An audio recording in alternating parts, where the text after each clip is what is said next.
Welcome, everybody, to a steamy edition of Weird Wednesday on BaloneyBrain.com.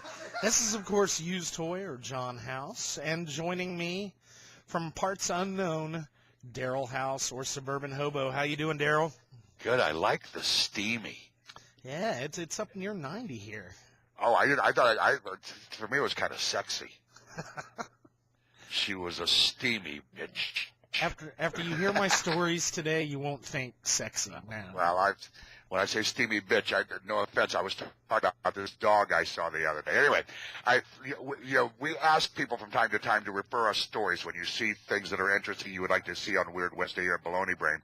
Well, my friend Jo Bridges is the star of doing that. She lives down here in Fort Lauderdale. She's my friend. I adore her. She sent along this tip this past weekend, and I love this story. It comes out of DeLand, Florida, which, by the way, Middletown, Ohio natives will know. Favorite son, Bruce Pratt. Cole Brothers Circus down there. Anyway, here's the I know where DeLand is. DeLand is not in DeWater. Thank you. Thank you very much. Rim shot here. Here's the story. A Central Florida woman faces petty theft charges after officials say she stuffed 7 frozen lobster tails in her pants and walked out of a public supermarket without paying for them. 7 lobster tails. I'm thinking she's going to be poking out in places where she doesn't normally poke out. I don't know. Is that a lobster in your pocket, or are you just glad to see me? Hello, baby. A loss prevention officer at the DeLand Publix told police he watched 30-year-old Nicole Ann Reed put the lobster tails into her pants on Wednesday evening. Do you think anybody would eat them after that? That's an afterthought. Anyway, he says she walked around the store before she actually left, but police found her about an hour later. I don't think their lobster tails were still in her pants then, or they were thawed out probably. Reed told...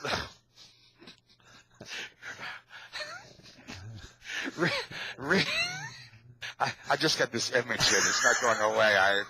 Reed told the police that she went to the store with the intention of stealing the lobster tails, which are valued at almost $84. According to a police report, she had planned to trade the lobsters to a friend for either a Chinese buffet or a prescription pain medication Dilaudid. Wow, I would trade them for a buffet. I don't know if I'd want them after they came out of her pants, though. Well, here's she posted a I just said she posted a $250 bail. That's the end of the story. Okay. All right. Well, here's my Florida story. Florida accountant Timothy Deegan kept 3 women as sex slaves. A Florida accountant has been accused of confining 3 women in his home as sex slaves, prostituting them, and posting a video of himself raping at least one of the victims. He's been charged with 3 counts of human trafficking. This reminds me of the story in Cleveland, except these women had, I guess, all been escorts, and he was using drugs and GPS on their cell phones and other stuff to keep track of them. But he is now in jail on a $300,000 bond, which actually seems a little light considering the charges, but. Well, I think about 3 women as sex slaves. I think in my home, I don't know that I ever satisfied 3 women ever in 60 years. It's wrong. It's obviously wrong we did, but in a way, he's kind of my hero. That's a terrible thing. Horrible, terrible thing to say. Well, hey, did you hear this story? This came out of Louisville, Kentucky. Wave TV down there has been reporting that a mom found out her daughter had filled a dog bowl with gasoline at the worst possible time. She was actually trying to put out a fire. Here's the story.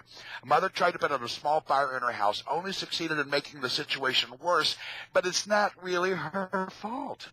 The Louisville, Kentucky woman grabbed her dog's water bowl and threw its contents on the flame. She then watched the flames spread more quickly because the dog bowl didn't have water in it. It was full of gasoline. Were they trying to kill the dog? Well, reporters said, according to the investigators, the woman's 3-year-old daughter had mistakenly filled the water bowl with gas from a nearby canister. She probably thought the dog bowl was like the lawnmower. I don't know. Why would a 3-year-old have access to gasoline? That's the question. Inquiring minds want to know. Anyway, firefighters arrived, and after an hour or so, they finally put out the fire. Nobody was harmed. The fire did spread and cause some damage to a neighbor's home. But you're right. I mean, the big question is, why did a 3-year-old have access to gasoline? All right. Well, that I can't answer. Oh, yeah. But occasionally we get those stories where you get those visions in your head that play like a movie. Like my first story with the lobster tails. An Indiana man allegedly led police on a slow-speed, hours-long chase on his tractor. Police, Monday evening in Decatur, Indiana, 20-year-old Dustin D. Klaus allegedly tried evading police who were responding to a vandalism call. With only a tractor as his getaway vehicle, Klaus managed to reach a whopping top speed of 18 miles per hour. Police said Klaus refused to pull over, and despite driving over stop sticks, which caused his tires to go flat, he kept driving anyway. So multiple police cars were chasing this. At 18 miles an hour, you could have actually got out of the car and ran to the tractor. But 2 hours later, Klaus's tractor malfunctioned after crossing the state line into Ohio, and they eventually had to use a taser to take the suspect into custody. Yeah. So he went over the state line with his tractor. They're not catching me. She thinks my tractor's sexy. Well, we're at the anniversary of OJ and his Bronco chase, and I had on headline news earlier, and they were doing like this whole thing of the detective who was talking to OJ as they were going slowly down the highway. I mean, he wasn't doing 90 miles an hour. I watched this thing. I was at a bar where I was going to be playing guitar that night, and started late because everybody in the bar was watching the video screens of OJ and the Bronco, and the cop said, OJ, just throw. When anybody get hurt, just throw the gun out of the car, and we'll make this all right. But I mean, this is like an anniversary today or tomorrow or something. Anyway, crazy stuff. But I like that country song. I've been hearing it lately. She thinks my tractor's sexy. Well, what else you got? Well, this one should be kind of a stroll down memory lane for you. This is a Hamilton, Ohio story. Butler County, Ohio, where you and I are from.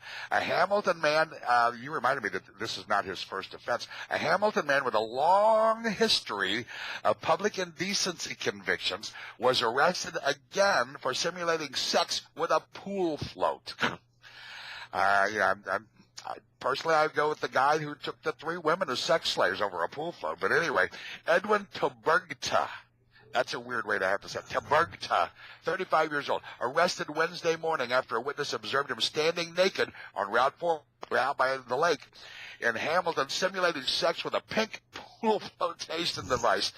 According to the police report, the witness said he was in full view of nearby businesses and passing cars. He was charged with public indecency and contempt of court. Previously arrested in June just last year, 2013, a year ago, after he engaged in sex with a pool float outside of his house in front of several children. He pleaded guilty to that offense and was sentenced to 11 months in prison, but was released early.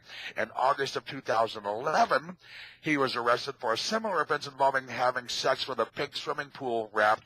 And in 2002, he was caught having sex with an inflatable pumpkin that was part of a Halloween display. See, I remember the story about this guy. I'm guessing he's not getting off for good behavior. Good behavior this next time.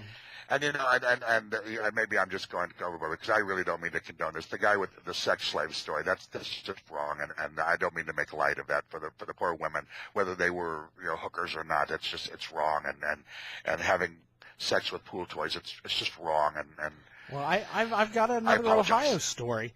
Is it sexy? Is it steamy? No. And a scene right out of R.L. Stein's Goosebumps. An Ohio boy stumbled upon a mummified corpse hanging inside a home once thought to be abandoned. The 12-year-old boy made his way inside the dusty house in Dayton, and inside a closet found the body of 53-year-old Edward Brunton hanging from a belt.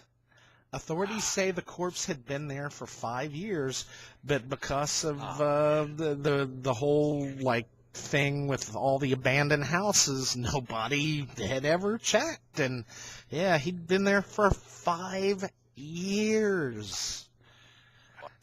That's nuts. Well, you know, at a Dayton, I got a Facebook connection today from that little bar over in Eaton, Ohio, right? Just west of Middletown. Taffy's, little bar out there. I got it. So it reminded me of the old story, but I'm not going to tell it.